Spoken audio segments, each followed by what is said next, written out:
Hi, and welcome. I'm Z, And I'm Keith. and we're going to tell you about the movie that we just watched. But first, a little bit of a heads up. Some of the movies we watch deal with heavy subject matters. In order to talk about these emotionally delicate things and the heavy subject matters that we sometimes cover, we add humor and crude language to add some levity and to process our own trauma. If that doesn't feel fun or safe for you, we completely understand. Please take care of yourself first and foremost. And we spoil the end of pretty much every movie that we watch. Now you know. On with the show.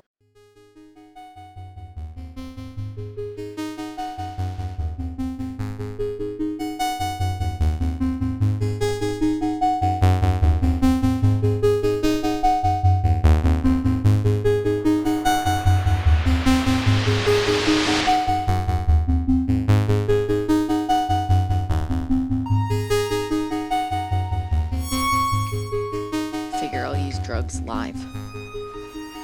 Tell me if you can figure out what I'm about to use.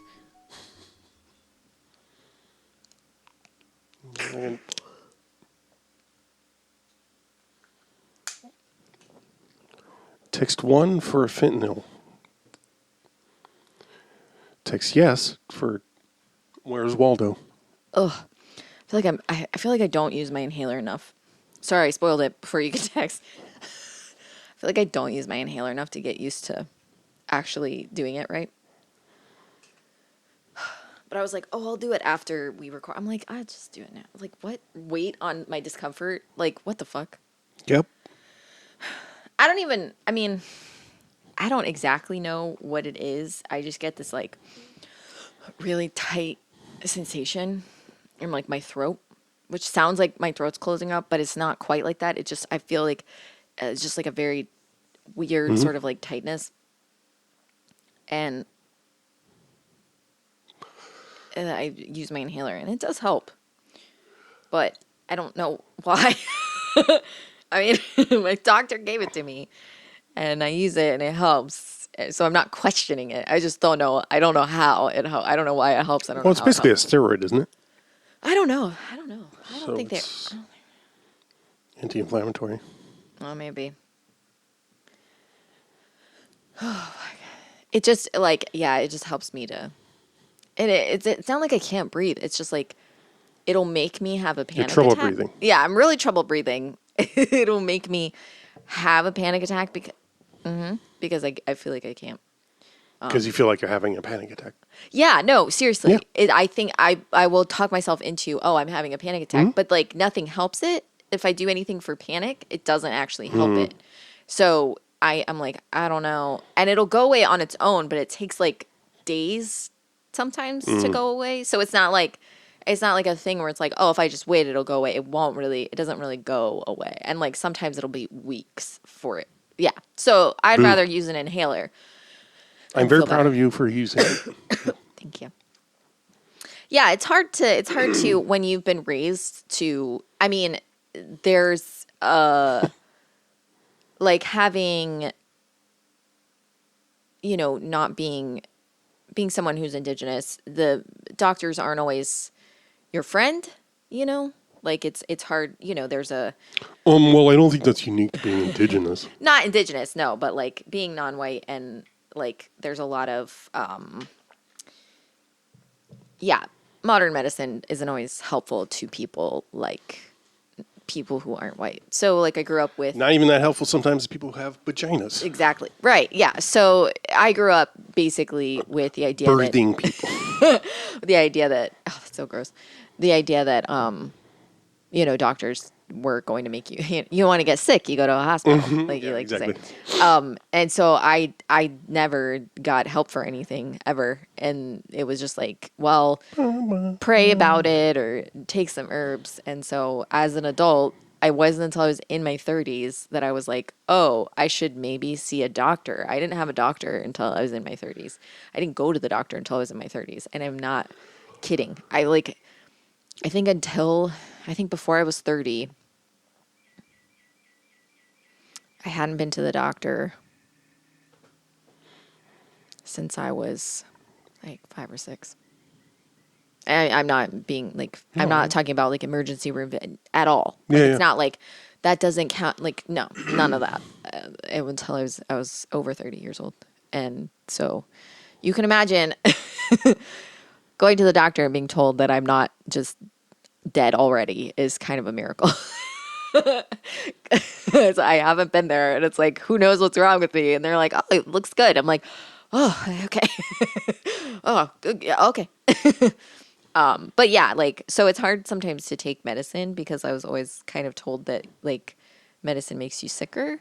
So Yeah. and taking it, I'm like, oh, no one can know that I take this. But then, it helps me, and I'm like, wait a minute, this can't be right. Also, I am, this, my doctor knows this. My body reacts however it feels like reacting to medicine sometimes. So it's not always like, this will help. Yep. It's just like, here you go, try this. And then my body will be like, hey, you're allergic to this, or you can't stand up if you take this. Yeah. Like fucking gabapentin, I took it and I was like, wow, I would sneeze and then my whole face would start itching. And I'd be like, that's weird. And then the next day I'd be like, okay, I feel okay. So maybe it's just like, maybe I have to just get used to it. And then it happened again the second time. And I was like, okay, maybe still I'll take it one more time. And I took it one more time. And the next day I was like, oh God, my whole body itches. And then they were like, and then Trev came and said, you also got bug beds. You've got, Bug beds. well, that's kind of what, anyway. So we watched Shout out to Trev. Yeah. True, I was going to say True Blue, but I don't know what that means. I don't know what that means really. Faithful Okay. is my interpretation. Okay. Yeah, we watched A Rage in Harlem. I'd never heard about this before, as I said in the lobby. I'd never heard of this. Mm-hmm. You'd never really heard of it. You just had Yeah. a DVD of it. And it was wild. Yeah. It was It's wild. a ride. It's a movie. Yeah. I did not expect the humor in it, the comedy in it. Yeah. And apparently this was a big sticking point from reading about it, that like director Bill Duke Yeah. was playing it very Yeah, dramatically serious. and Yeah. straight, serious, which is easy to imagine. Also, yeah, why cast Gregory Hines in a very serious role? Like, isn't he like comedic? Isn't he like known for being a funny guy or a cut up or whatever? I don't know. I always just associate him with Really? like funny See, stuff. and I was Yeah. surprised by. Remember, I commented on it. Yeah, 'cause you I'm were like, I fucking guess he's funny. Yeah. That's not my first association with him. I know he can do I it. just assumed that you had never seen him in anything before. Yeah, I can think of like two other movies maybe that I know that he's in. I tried maybe to I've say seen yeah, one. and this is what happened. I went. And just nothing came out. I was like,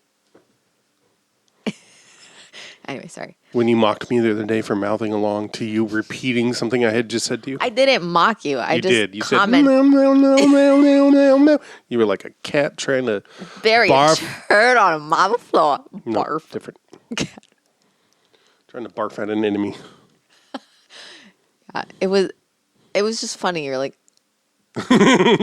what made it funnier was that you were leaned up against the fridge, so you're like elbows on the, you're so tall, so your elbows on the top Toothpick of the hanging fridge. out of my mouth. Yeah, and you're just like, and I was like, I wasn't mocking you. Swinging my pocket watch. Yes. My pocket watch.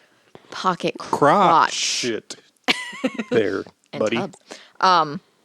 Yeah, and Tubbs. And they were roommates.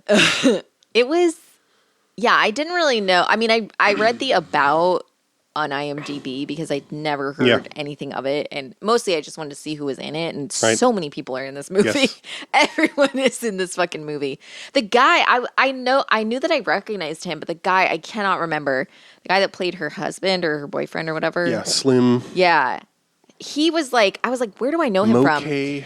And yeah, it's something I wouldn't be able to recall just from memory. It's a cool, this is going to sound stupid. It's a cool sounding name in my Well, it opinion. sounds racist. Oh, no, he's a...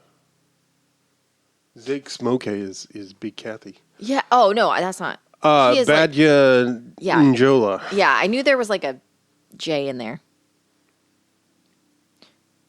I was like, I know him from something, but he was in that episode of X-Files. I don't know if you remember, but I knew from that. exactly. I think it's like it has to do with like I don't know. It has to do oh man, hang on. I don't remember any X-Files with black characters. That's true. I know. Only today, and we watched it 2 days ago, only today that I realized there's, like, as I asked you, I was like, are there any white people in this movie? And you said, I think there's one uniform cop in the background. Yeah. Which is exciting. Yeah. You know, not a lot of movies. There's an unfortunately small amount of movies that you can say that about. And apparently this got a standing ovation at Cannes Film Festival when it debuted there. I'm just going to keep getting higher until you read what you're going to. It's not, I don't, it might not be the one I was thinking of, but it's one of the ones where, yeah. Okay, hold on. Sorry. It's IMDb, so. Enemies of a prison inmate who was executed in the electric chair began dying one by one. Do you remember that one? Like, they all start dying after. Okay, well, that's the one he was in. Okay. We'll see the one that was. Mm-hmm. Anyway, I'm like, oh, right. I have to know him from that because I've seen. X-Files is going to be the thing I've seen the most. But he was in Nash Bridges. He was in. I didn't recognize him. I'm sure I've seen him in shit, but I'm like, Yeah. how do I not know this guy? Oh, man, he died. Yeah. Yep. Shit. Mm-hmm. Oh, he's in Mississippi Burning as Agent Monk. Oh, shit. He's in The Serpent and the Rainbow, which I want to see so bad. Yeah, so is the other guy. Mm-hmm. Yeah, the guy from Monk. Yep. Right. But this movie had, like so many people. Everyone was doing like a ridiculously Stupid good job. Yeah, it was like everybody, all the people in it were like characters, and I don't mean like, like they were all like doing something to be memorable. Like none of them were just phoning it in, and you don't see that in a lot of movies. Because this didn't seem like it had a crazy budget or a lot of, you know, like it didn't seem like it had like tons of, like it wasn't that detail oriented. I don't know. I don't want to like knock it. It just didn't seem like it had the budget. And a lot of times when things don't have the budget, but they have like a larger cast, a lot of the background people will sort of get, will fall aside or like their character, and that didn't really happen in this. It would like everyone was pretty. Yeah, it might be my favorite Danny Glover role. This and Saw. He's in that. Yeah, you have seen Saw. You see Saw. And I say Saw thing. Seesaw. The fucking dog. Everything. Just down to that one scene. That scene was so. When he keeps talking about when he's trying to pretend like he hasn't met Robin Givens' character. Oh yeah. And he's like, he's talking about the dreams. I had a dream about you, and he's like, you gave me a box full of something. In this dream, a woman almost as fine as her was relaxing on the sofa with me, trying to interest me in a box of. Box of what? Let me see. I think it was candy. Come over here, baby. Come over here.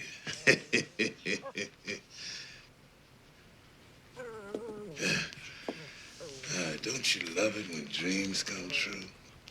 Damn, man. Slim.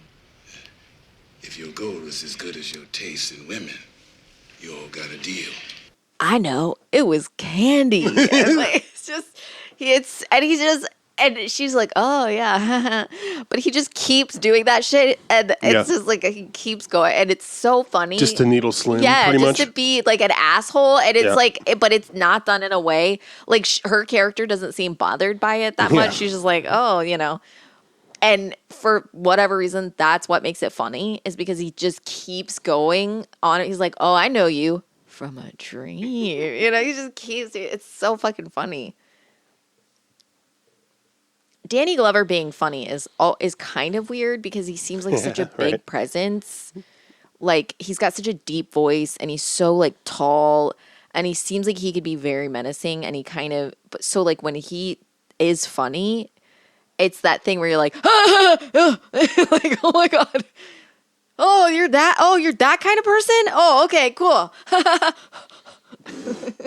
He just seems so intimidating, but I don't think he is. Like, you know what I mean? Like I he don't doesn't. really I don't know. That's how I read it. I mean, I think he can absolutely command some gravitas. Yeah, I more mean like he seems like he can be intimidating is what I mean. Like he seems like he has the ability to just be intimidating and he doesn't. And so there's something about that you're like, wow, okay, like it's, like not quite the same, but like Michael Clark Duncan, he was just someone that he would like walk into a scene and he would like, you knew that he could, and I think Vincent D'Onofrio is like a same kind of thing. Like, when you watch him in Criminal Intent, he's doing all of these things that like should be read as like very like aggressive, but they're not being read as aggressive by him. And you're like, what's going on? Like, no, I think there's a thing, and I can relate to this a little bit. I'm not a huge person, but it's definitely something about it is masculinity too. But like, when you start to notice that, like, particularly physically large actors, right, when they're able to do tiny gestures, or like you can tell that they're aware. Yeah, self-aware. And I think a lot of that has to come from being in the world that way, right? Yeah. And like figuring out how not to just how to mitigate your presence being threatening. Right. Yeah. And especially for black men, Right. I think I thought about this, once. I can't tell you which number, but which watch through of DS9 about Avery Brooks, where I'm like, so much of his performance is contained rage. You know what I mean? Like or joy, even when you see him like burst into laughter, you're like, oh my God, there's so much behind it. You can tell it's just always. Yeah. It's really fascinating. Yeah. Right. But I think that's what I mean is like, it's a fascinating thing because it's like, it's almost like with Danny Glover, like, that there's more there. Mm-hmm. And it's not coming. It's kind of like that where you're like, oh, there's more that like, there's a lot more to this than what we're seeing. Yeah, right. And you're just like, so it's like, I guess intimidating might be the wrong word. It's not so much intimidating as like weighted, I think is more what I mean. Like it's a heavier performance than sort of the tip of the iceberg thing. Yeah. There's a lot underneath. There's a lot underneath, and you're just that seeing possibility is kind of. You're like, whoa, it could go anyway. Exactly. Yeah. Exactly. Yeah. It's like it can be like intimidating isn't the right word, but I mean intimidating as like a intimidated by someone's like abilities, not like, oh, I'm afraid of you kind of like thing. You're like, oh wow, like, oh, I didn't realize, Yeah, right. Oh, that's what's going on here. Like that kind of thing where you're like, oh, you have so much more range than I realized that you did. And so when he's funny, you're just like, oh my God, you can do anything really. And it's like, so it's like seeing him in this, like he does so well with like seeming kind of like so chill about everything. And then when he's doing like, oh God, the scene where he just keeps calling the guy a pussy. Oh God, it's so funny. That's the same one. It's the dog scene. Yeah, it's right before the dog scene. It's so fucking ridiculous. Pop, go to Weasel. What you talking about, Slim? Pop, go to Weasel. Come on, Slim. We going too far for this. No! Pop, go to Weasel. That nursery school shit from Mississippi, chump. Chump. Yeah, chump, pussy. You don't know me that well. He ain't mean nothing by that. Oh, pussy, get out of here. That's it. It can't be it. Come on, y'all. Pop, go to Weasel. Slim. Pop, go to motherfucking Weasel. A poor dog. Oh my god. What's the Peppy? Is the dog? Oh I don't remember. Fucking god! I remember it's Oh, Peppy shit. because that's the same thing Michael Keaton calls his ding dong in Multiplicity. You touched my Peppy. You touched my Peppy. Oh god, it's so terrible. Oh fuck. And this came out in like 91. I've never heard of it, but it has so many. Yeah. It has so many people in it.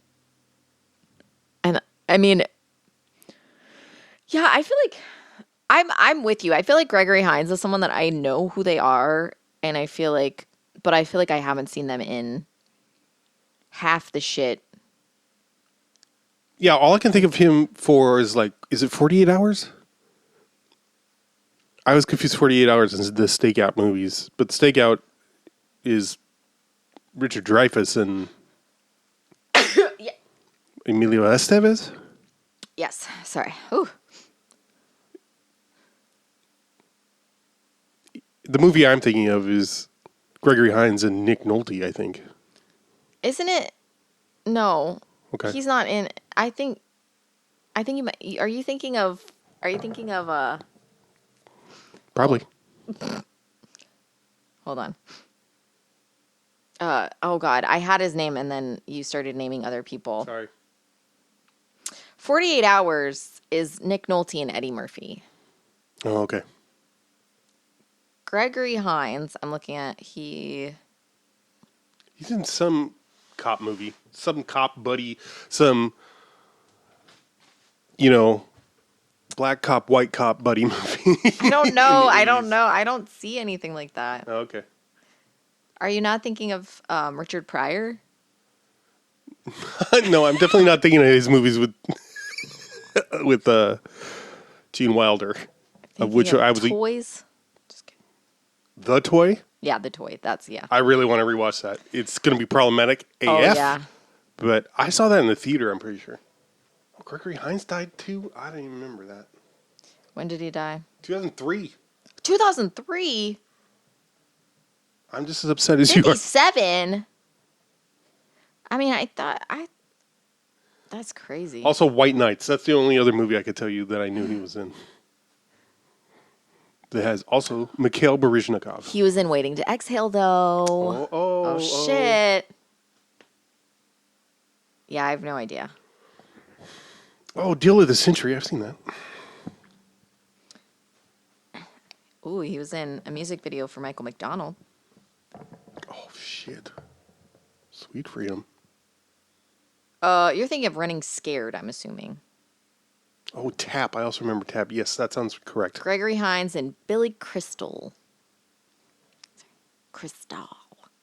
Two streetwise Chicago cops have to shake off some rust after returning from a Key West vacation to pursue a drug dealer who nearly killed them in the past. That sounds silly. When is that from? It is from... Hold on, sorry. You always ask me as soon as I leave, you'll ask a question about it as soon as I have left. 86. I was a baby. I was a little baby. I was one. And Keith was 11 because he's perverted. Joey Pants is in that. Joey Pants. As well as Dan Hedaya and John Grease. Dan Hedaya, whatever. Jimmy Smits. Oh, wow. Okay, so A Rage in Harlem it starts with like a heist or like the after a heist. They're trying to unload. Yeah, they're trying to unload some gold, or they're trying to like get money. They did a heist, and the guy that was supposed that they did the heist for is like described how they got where it came from, like a train or something like that. Oh, okay. Because at one time she says, "I planned the whole thing." Like that's what she says. Okay. But it's like a bunch of guys, and like one of the guys, Slim's girlfriend, played by Robin Givens, and they're dealing with like a white dude, and he is like, oh, I'm just gonna, and it's like literally a trunk full of gold. Like it's just gold, like raw gold. Yeah. And he's like, I'll give you $10,000. And they're like, what the fuck? And he's like, that's all you're gonna get.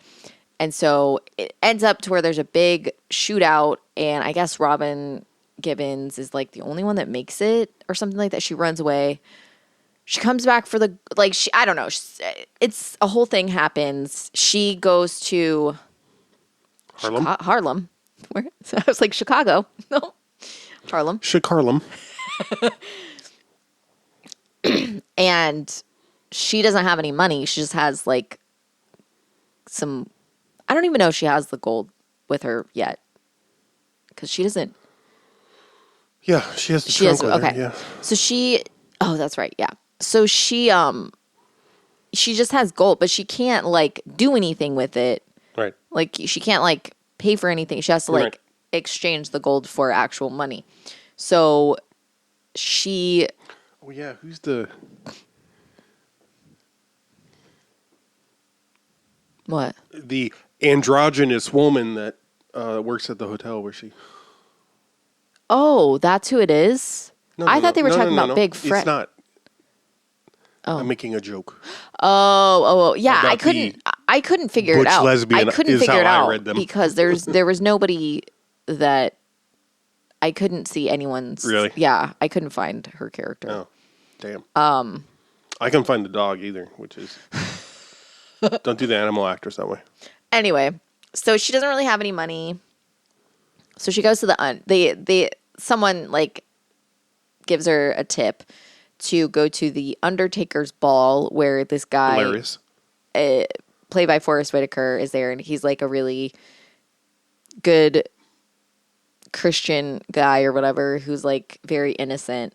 And she like sort of picks him as a mark. And then I know that the sex scene was supposed to be, it had to have supposed to be funny. Think so?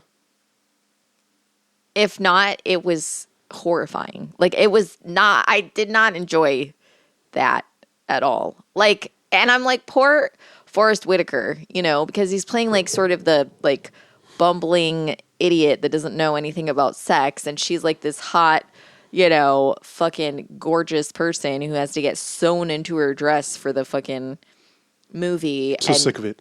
And like,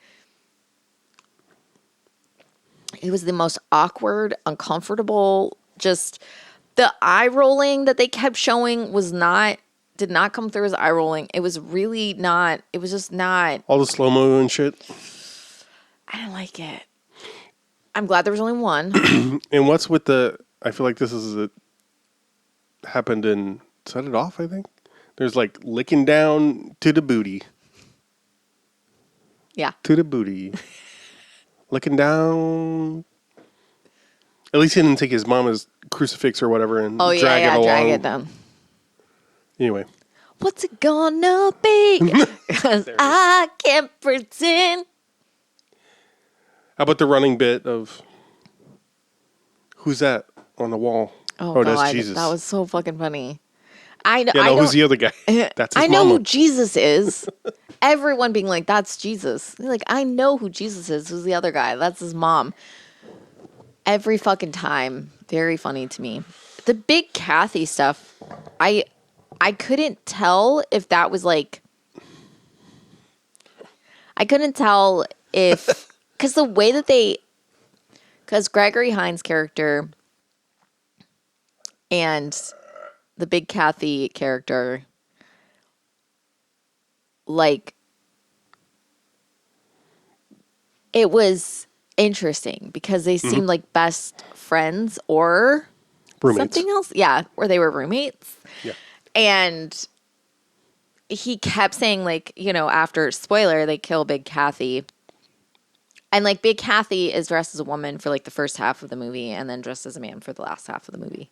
But is still referred to as Big Kathy. Like, there's no other name for this character. But they also always use male pronouns. Well, they do and they don't. Like, I don't know. I don't know if they do it first. Anyway. But regardless, once they kill Big Kathy, Gregory Hines' character, who I can't remember. Goldie is like... Or Sherman. You killed the only person that ever loved me or like that I ever loved. And he keeps being like... Real family. Yeah, this was my real family. This one. And I'm like, am I supposed to be reading? Because like there's a couple times where they're like... They refer to like... They know that Big Kathy is like, you know, you kind of get the... you know, the queer vibe going on and how everybody responds to Big Kathy is like that freak, like that, you know, whatever. I don't know. They say some cake. Yeah, they say some derogatory stuff, but B word. Yeah, but they don't. Gregory Hines doesn't seem to respond to any of that. And like his character doesn't seem to even be fazed by any of that. Right. It's very interesting because I'm like, wait, I don't know how I'm supposed to read this. Not because I'm like, oh, does that mean he's okay with them? That's not really what I mean. But I'm like, they don't name it at all. So I'm like, I don't know if they're supposed to be really good friends or if they're supposed to be like. Yeah. I don't like. I kind of appreciated that ambiguity. No, yeah, for sure. It was something that I was like, you know, I wasn't really expecting there to be ambiguity along those lines. And it could have been done differently. There's a little bit, you know, there's more than I needed of, which the amount I need is 0, but some. Isn't it funny that a man in a dress or like there's a woman who punches a guy out kind of shit, like that weird physical, weird. Trans women are just as strong as men stuff. Like, you know, like. Right, and I'm not saying they're not, but, you know, it's. Well, any gender is stronger than any other gender. It's not really, it's nonsensical. Yeah. But that's often the trope, meant to be funny. I.e. fucking, what is it? Sebastian Cole. Yes. Or in IT Crowd when... oh, God.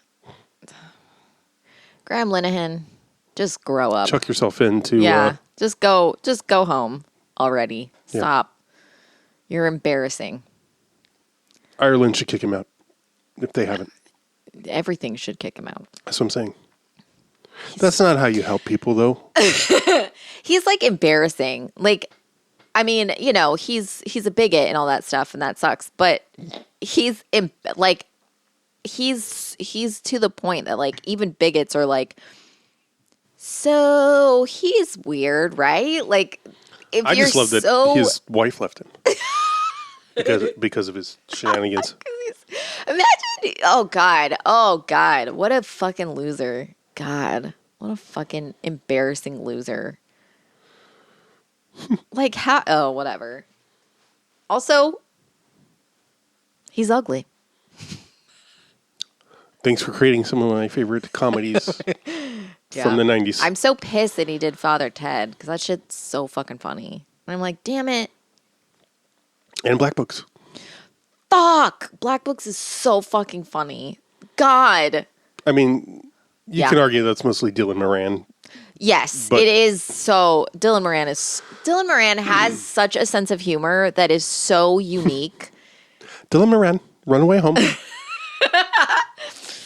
Move along home. Move along home. I knew I was quite right. Run away home. Home, run away. Home, you're drunk. Don't stay here. I feel like suddenly I've seen in numerous places people being like, isn't it funny how POV gets used now in the totally wrong way? Just suddenly I feel like, POV? Yeah, the term POV. Like people doing POV videos or whatever, and they're obviously not from the point of view that is being described. They're from the point of view of watching someone do that thing. Yeah. Mm-hmm. Yeah. That's all.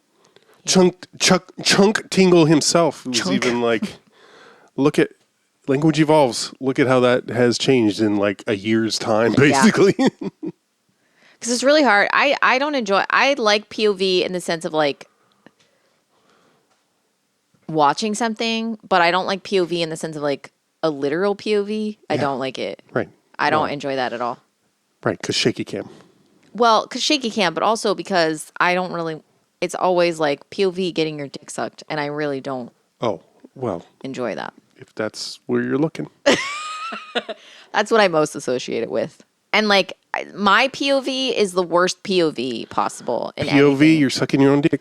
POV looking down and seeing your own belly while someone's filleting you. No, that's okay. I don't really want that POV. Even like so hot.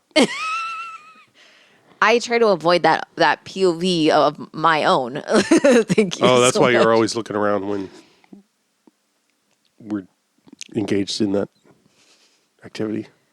No, that's why my eyes are closed and my fingers are in your eyes, so you can't see me either. I don't want any POV.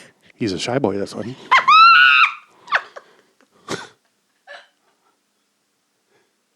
So, yeah, she picks up Forrest Whitaker, and they start a relationship, and then her boyfriend Slim shows up, and he wants to scam Forrest Whitaker, and she like plays along because, you know, she doesn't really feel like she has a choice. I will say it's very unclear what her allegiances are, and that's kind of interesting because that's usually hard to do.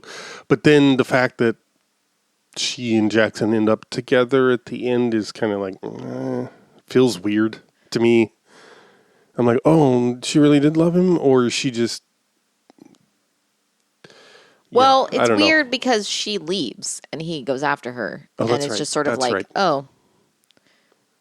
I'm like, well, I mean, you know, to each him's own, but I don't know. I feel like it's basically the same ending as Desert Hearts. Oh, no, it isn't. it involves two people in a train. Yeah. And one person getting on the train with the other person. So it is literally exactly the same. Flip flop. Strangers on a train. I've never seen it. Me either. I just know it was the basis for Throw Mama from the Train. What if the stranger on the train was your own mother? Would you then kill her? What if you sat on your hands until they fell asleep and then gave yourself a hand job on a train? Then you'd be giving yourself this stranger. Give yourself a hand job on the train, otherwise known as masturbating. Give yourself a hand job. I was like, no, that's how you'd say it. What if you ran a train on your hand on job? Yourself, you're just like... Yeah, that's right. Flip flop. That's what it sounds like, because you can't see what I'm doing. So that's what it would look like if you ran a train on yourself. Fucking before the white man came, we had to run a wagon on your mom. Shit was good. Just leaving out all the indentured Chinese labor. Yeah. Yeah. I want to say. Anyway, it's a good little heist kind of movie where it's like. Yeah, it wasn't. I was a little bit worried that I was going to start slowing down and I was going to get really bored. Yeah. Because it like starts off with like a bunch of, you know, it does that thing where it's like, you know, a bunch of guys get in a fight. Burst of action. And it's like a bunch of gunfire and then it's like, it slows down and then you like kind of have to pick up from there. And so it was like, oh no, I can't. Yeah. I thought it was going to like kind of keep doing that over and over again. Because it kind of seems like it does that when like they have the fake cops come. Yeah. You know, there's a lot of fake cops in this. And that was which is great. Yeah. The first one. The way they scam him with putting the money in the oven. Oh God, that was hard because they didn't really understand what was going on. Me either. And I was like, "What's happening?" This is my life savings, $1,500. And you want me to raise it to 15 G's, right? Right.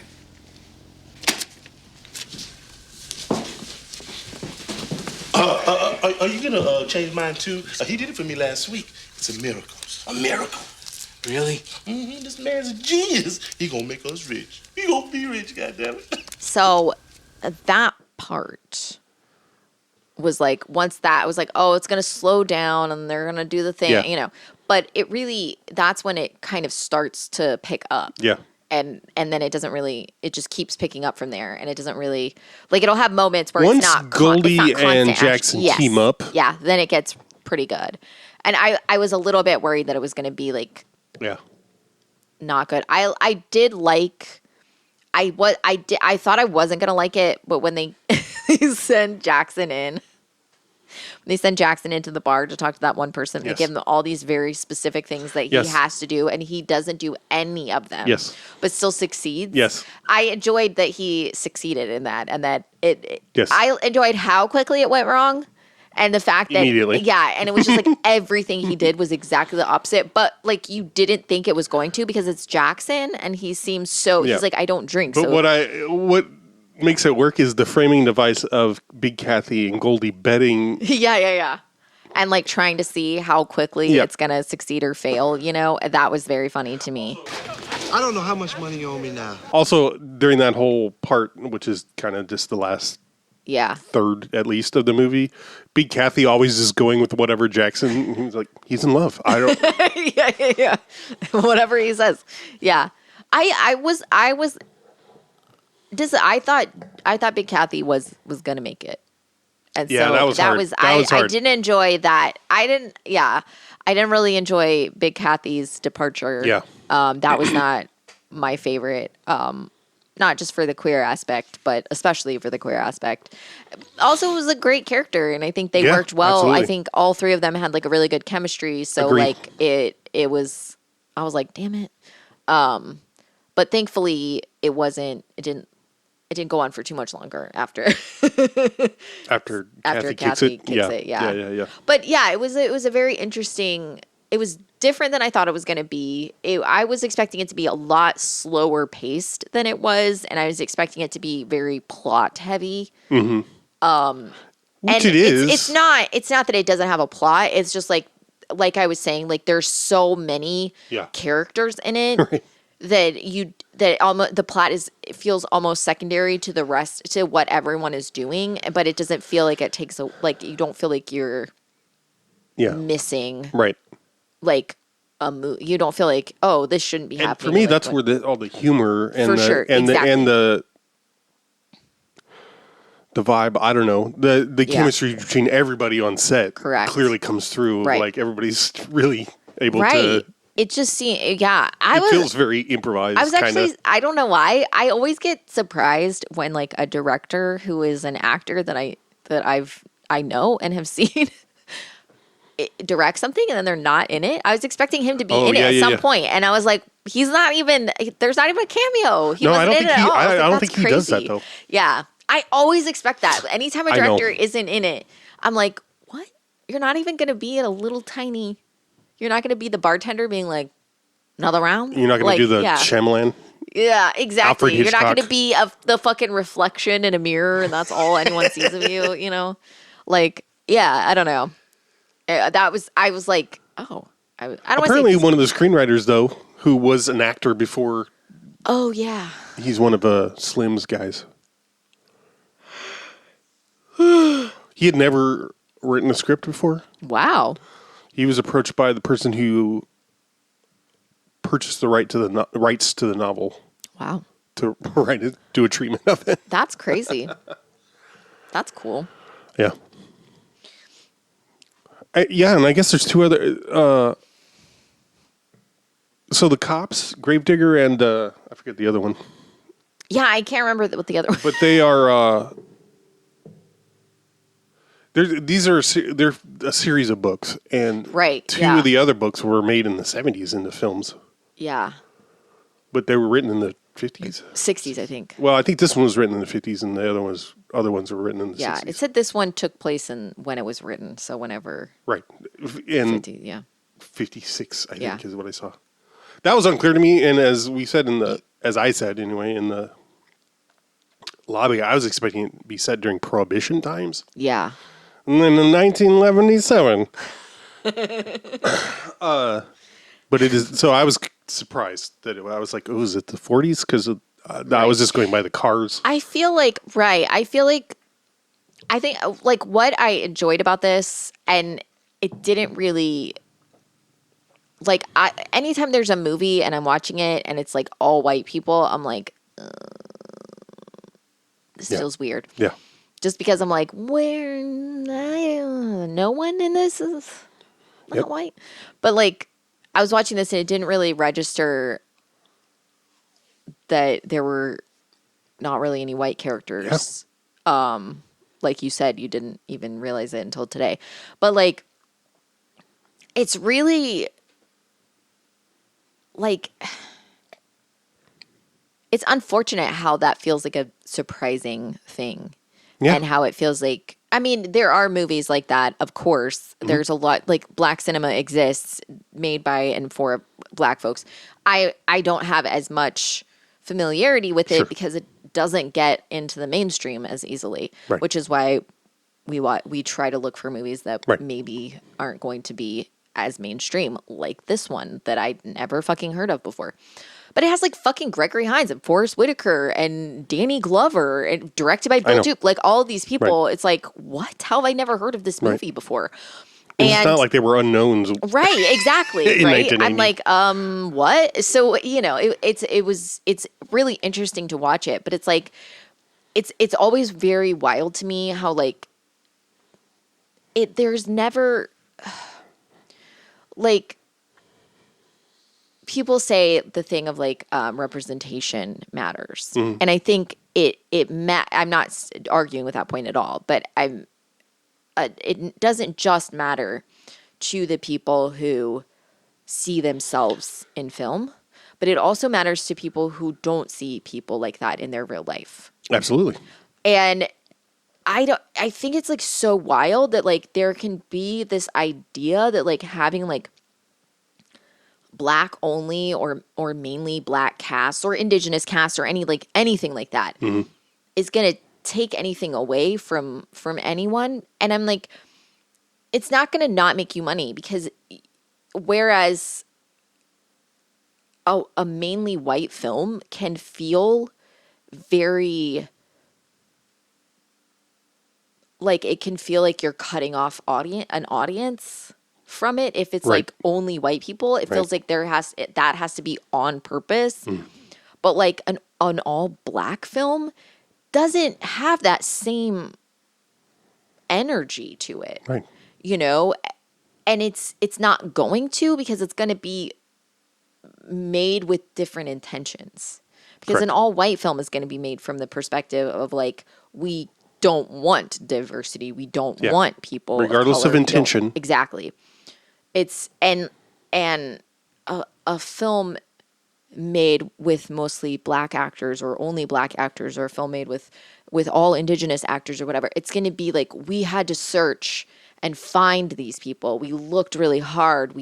There was so much intent. There will be so much intention behind it. That's like trying to find the right people, not like trying to not find people. You know, I don't know. There's just like an openness to it that isn't there for something that's like an all white cast or like an all white project, you know. And I think personally, like, people talk about, the fact that an all white cast happens all the time without anyone meaning for it to. It just happens. Yes. Yeah. Well, that's what I was gonna say. I feel like diversity, like people poo-poo diversity, and they're stupid and ignorant. But what I feel personally like you have to try not to be diverse. Right. Because there's never, like, I've never had a job where I wasn't working with people who were different ethnicities and different backgrounds and like all kinds of stuff like that.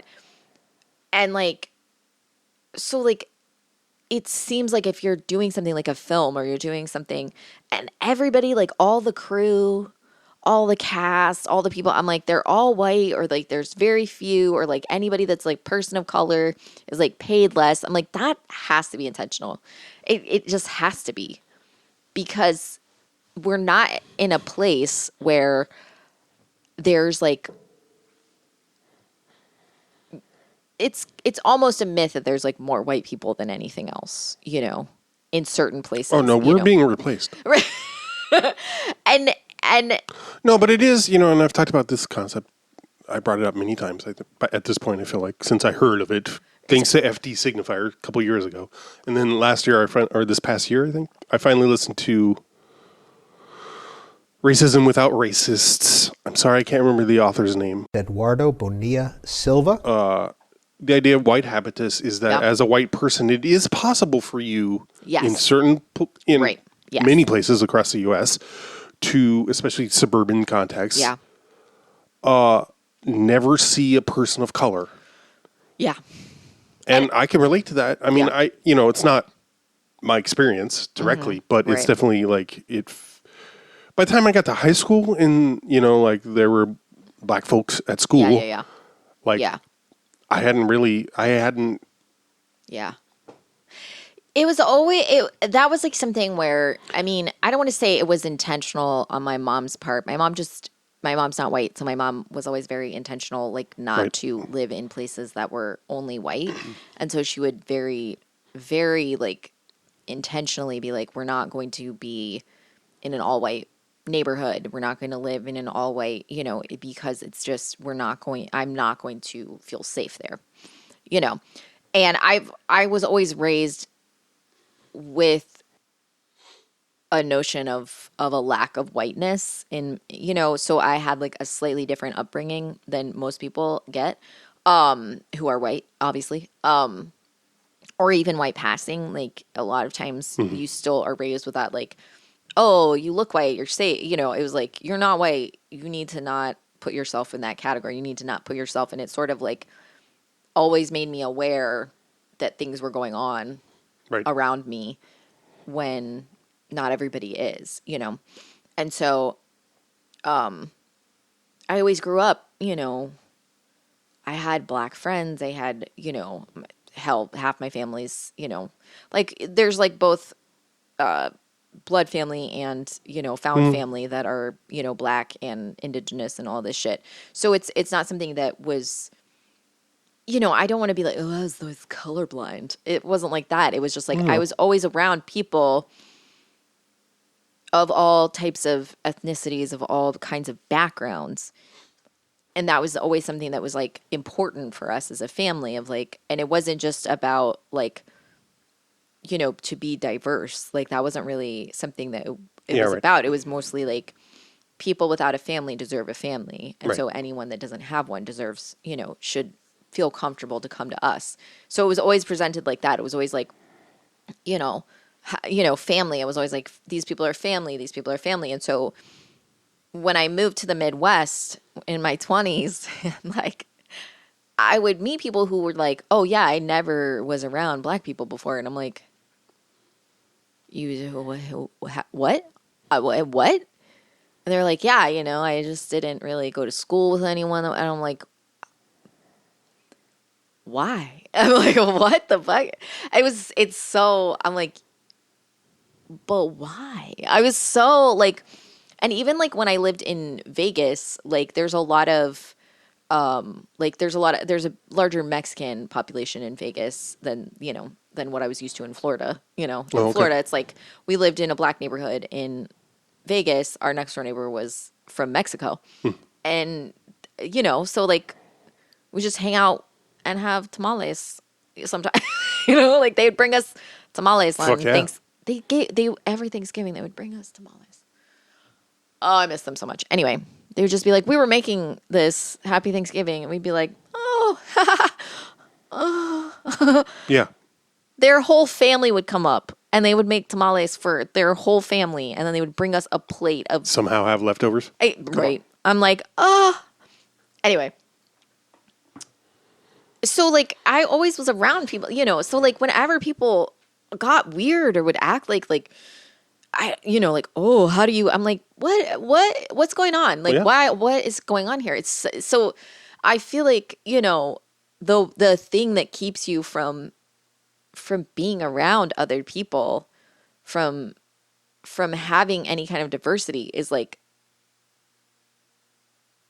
a very, and I'm not trying to be like, I'm superior and like, I'm just better, but I feel like there has to be some, and whether it's maybe it's unconscious, but there is some part that is doing that on purpose. Mm-hmm.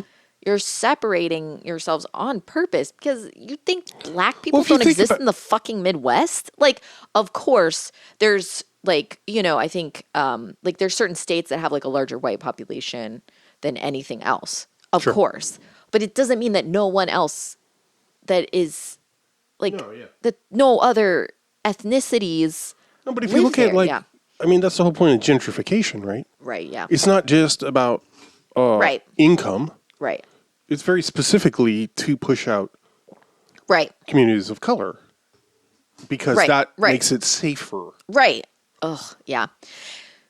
Which is so, because it's not just black communities. No. Although more often than not, it is. Yeah. Those are I feel like those are the communities that are hit the hardest, but those are not the only communities that are hit. Yeah. To your point, like I grew up with a lot of Latina folks. Around. Yeah. And my first wife included. Yeah. I'm not saying they weren't. There was a lot of fucking racism around it. You know, they may as well have, from the perspective of how the white people in my family talked about them, or that I was around for the most part. They may as well have been. They were almost as bad. Oh, right. As black folks. Right. I love when people say shit like that. You're like, what? But to me, it was more strange to hear.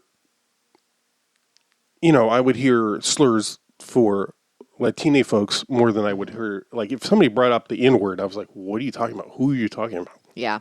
Well, that was like... Who are these mythical creatures, mythical, magical creatures that you speak of? Well, that was the thing. Like, it was very, like, I grew up around, like, very heavy racism. Like, very heavy. Sure. But it was, like... And I'm not saying there wasn't like unconscious bias in my family or anything like that, but we were like not allowed, like you were not allowed to say shit. Like you were not allowed to say anti-black shit. If you even implied that like black people were if you said, no, absolutely not, you would get ripped in. You were not allowed anything like that. So I grew up knowing. Well, if racism was prohibited, then the best way to rebel would be to be racist. So, like, I grew up thinking, like, oh, this is a very bad, like, it's very bad to be racist. I grew up with that mentality. And so many people were, like, grew up with, like, I grew up being afraid that I was going to do something racist, being afraid that I was going to act racist, not wanting to perpetuate racism and understanding that it was so bad and the awful shit, but being really young and not understanding how any of it worked. Like, I didn't know, I didn't understand systemic, like, racism. I didn't understand any of that. I didn't understand, but I knew that cops were bad. I knew that cops were racist. I knew that cops did a lot of SA on people. I knew, you know, like there were stories that I heard from people that were like cops were scary and like, you know, I didn't want to perpetuate racism. And so it was like when you grow up in the South, there's a lot of like this they don't mean it like that kind of racism. Oh yeah, right. And I think that's where the worst part, like people will talk about how like things are like the worst part of racism, the worst part of like any kind of bigotry is when you allow it because you've given up saying anything. Like, oh, they're just old. They can't learn any better. Oh my God. They're just like that. You can't really, you know, that's just what they believe. And there's so much of that. And you know, this was like a point that like I never knew how to address. Like, and this is not me like condemning or anything like that, but like a lot of black folks feel that way in the South. And, you know, they're just like, well, you know, that's just how people were raised. They're not racist. They just don't like black people because they were taught not to. And I'm like, that's racism. Oh, I'm like, sure. But they'll be like, it's more of a like, I'm not saying they should be doing the work or something like that. I just mean like, but that it's like, you can't combat it. You know, you can't, what are you going to do? Yeah. You know, but then white people will be like, right, yeah, what are you going to do? They were just raised that way. Of and course, it's like, no, you don't get to say that. Yeah, right. You don't get to do that, you know? Like, but like, it's so, like, my sister one time was getting like in an argument with a black guy because she was like, over like whether or not someone was racist, because she was like, this person is racist. And they're like, no, they're not. They're just taught not to like black people. And she's like, that's racism. And he's like, no, it's not. And they were just arguing back and forth because it's like, there's sort of this, I mean, it's been 20 years since I've lived there. So, you know, maybe things have changed, LOL. But it's like, there's this idea that like, it's hopeless. Mm-hmm. And in that hopelessness is not where you find the most horrendous racism. It's actually where you find the stuff that's just microaggressions and things that also happen in the Midwest, in the Northwest, and, you know, whatever. Like, it happens all over the U.S. and everywhere else. It's just people saying things like, well, that's just how they are. Mm-hmm. And people don't want to do anything. They don't want to combat against that. They don't want to say anything because, like, well, it's too much work because, you know, then I'll have to like explain that like what they're saying means this or what they're saying implies that. And it's like, yeah, because that's what they're saying and that's what they're implying. Mm-hmm. But like, that's where like the most pervasive, I think, stuff happens. And like, a lot of times people associate the South with like the really bad stuff, and that can happen in the South, but like the bad stuff that happens, like the most pervasive sort of like racist shit, is the stuff that gets said and done behind closed doors, which is the same thing that happens here. And like that's people don't. And I've heard, you know, again, you know, it's not my experience, so I haven't. Mm-hmm. I'm not going to judge on it, but I've heard, you know, more than one person of color talk about, say they prefer the overt white racism of the South versus the covert racism of everywhere else. Right. And I understand that because like that, it's such a very scary thing to encounter. Yeah. Because someone will be like, oh my God, racism bad. And then they'll see something like, you know, they'll have like some idea that's racist and you're like, that's very racist. I'm like, no, it's not. It's just a fact. You know, and you're like, this is scarier because you think that you're not racist and you're doing this anyway. Or all the other, you know, colorblind, well-intended shit that white and that's middle-class liberals do. That's another thing. That is finally, I feel like, starting to get critiqued. That's another thing. I wasn't until I was like, because there is a sort of like when you grow up around heavy racism, there's stages to get to unlearn it. So the first stage is you're like, why do you have to state when someone is black? Like, why is it more important? Like if you're saying this, I talked to this person, you don't say, if they weren't black, you don't say that they were black. If they weren't Mexican, you don't say that they were Mexican. But if they were, then you state it. Mm-hmm. And it only seems to be when someone like isn't white that you like mention. And so you're like, why are you doing that? Yeah. And then you quit, you know, like, oh, and a lot of people get to that point and then they're like, I've fixed it. I've solved racism. Just don't mention anyone's race and you're not racist. Exactly. And they never move to the next step, which is like, well, you know, why do we do it with anyone? Like, why are we doing this? You know, like, okay, what are the systemic reasons why? What are the larger issues? Where does it come from? And like all these bigger questions. But like they hit that first step of like, why is it important to say that they weren't black? And then it's like, gotcha, solved it. And then they stop. And it's like, oh, you've just stopped doing the work. It's not that I can't operate on this man. He's my son. You know, it's like, I watched it happening. Like there was this girl, like, you know, I knew her when she was a little kid and she was like 17 and I was like one of my trips back to Florida and her mom was saying something about someone and her mom was like, oh, I saw this guy. I was talking to this guy at the store. He was black. And she's like, why do you have to say that? Why do you have to? And she's like, why? It's not a bad thing that he was black. She's like, right. But why do you feel the need to say it? Why do you have to state it? Because if I don't, you'll assume they're white. Right, exactly. And she's like, well, you didn't say that like that person, you know, and she was just like having this conversation with her mom, you know? Yeah. And I'm like, and there was like a back and forth, you know, that was happening. And I was like, oh, this this is why people do that, because that's the first step. Yeah. You take the first step and then you're like, I no longer have to do the work. Like you take the first step and all you're seeing is that you're less racist than your whole family. Right. And so there's no further steps to take. Well, and also I think what you're pointing out too is that person that was it as far as the discourse was going, or yes. like there was no further, next step after why do you do that, or right. Like, there's no like why does that happen amongst white people who don't intend to be racist, right? Yeah. There was no further, and she was young. She was young, sure. And I think it happens when you are you're realizing that like family that you have are like. You're like, oh. It feels very like I'm a teenager who's discovering politics. Correct. Kind of. Yes. And which is great. And that's awesome. But a first step is a first step. Right. And, I haven't seen her since then, so I don't know where she's at. I don't know if she's like, now I know why you mention everyone's race. I'm sure she's fully ascended. So anyway, all I'm trying to say is like, all of that to say, I appreciate black films. That's right.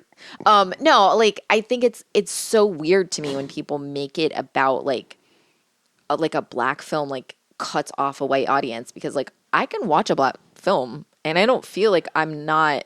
Yeah, man, it doesn't feel like that. It's a similar thing. I feel more cut off when I'm watching a white film. I'm like, what?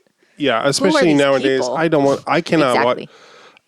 I mean, we're doing it obviously, but I'm not going to watch any new shows that are only focused on white people. Yeah. Like, right. No, yeah. Like all the shows that I want to see are from people that I know have a lot of.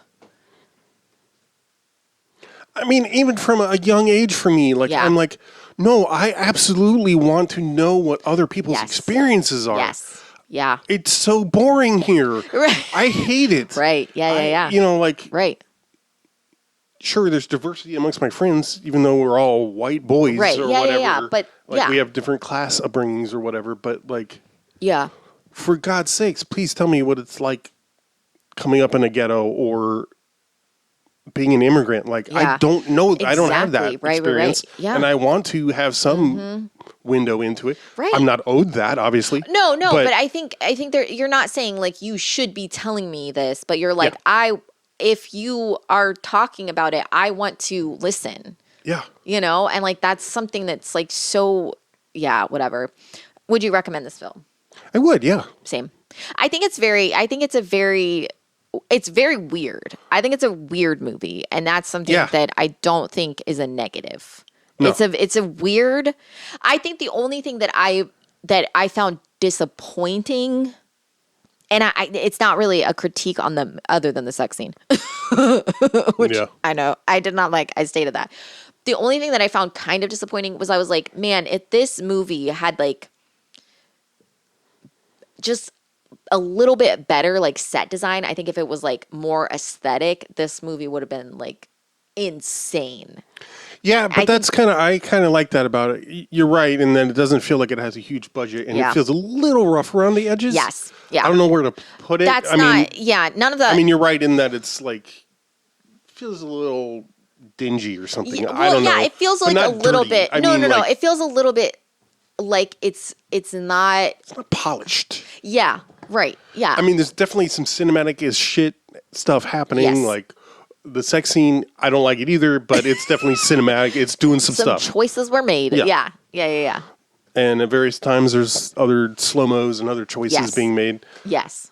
And the fucking sex scene is bonkers. but so those things about it make it more endearing to me, or endear me to it. Like that makes it more rewatchable. This is what I'm saying, and I don't fault the movie for this. Like I don't fault anyone for this, because I assume it did not get money for the reason that we're saying it's an interesting and watchable film, is because it's an interesting, strange movie starring only black people. Right.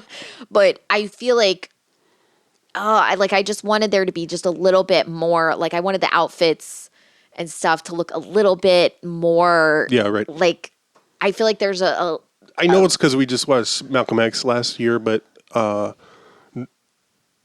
just immediately was, because of the time frame, thought of the opening sequence. Same. The all of the, like, basically once they get past the Undertaker's ball, none of it reminded me of Malcolm X. Yeah. But up until that point, I was like, damn, this movie's just like making me think of that over and over. Didn't they come out the same year?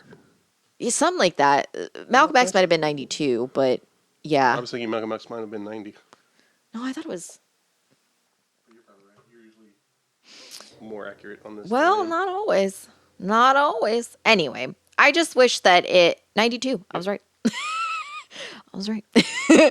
I just mean like the outfits feel a little bit like not quite right for the time, and I think that's her the only thing. dresses. I'm like, I don't know. They were fine, but I felt like there was just something. They were like a little too. I don't know. They looked good on her, but I felt like they went more for like, how do we make her look as hot as possible, right? As opposed to just putting her in clothes that look like they were from that time. Agree. Which I think that would have made her look hotter.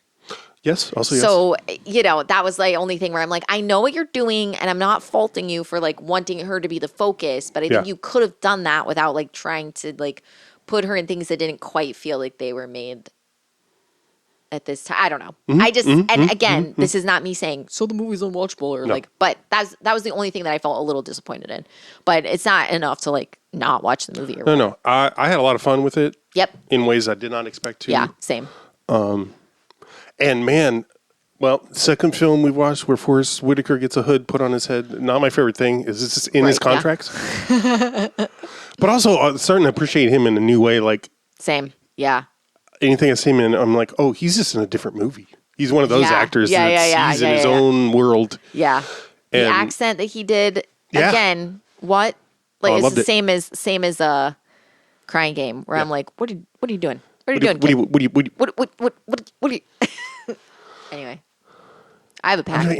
Is he he's supposed to be Trinidadian? Is that what it is? Something like that. Can't remember. In Crying Game, you mean? Yeah. Yeah, something like that. So you have a package? Yeah. Oh, okay. Downstairs, if you know what I mean. Sorry to make it about politics, guys. I know. I know you came here for plot synopsis. And I know that you listen to the show for the most relevant takes on Black films. That too. And you're welcome. Yeah. Did you know that racism exists? Because we're here to tell you it does. You heard it here first. Trying to remember if there's anything else I wanted to bring up. I'm sure there is, but we won't remember until we hit stop. Because that's how it goes. Congratulations. I'm excited for The Last Dragon. That's going to be insane. It's going to be fucking insane. Anyway, time to... That's a whole fascinating thing to me that... I mean, it's just several worlds that are not mine. So I don't know how to approach it or feel like I can, but like the...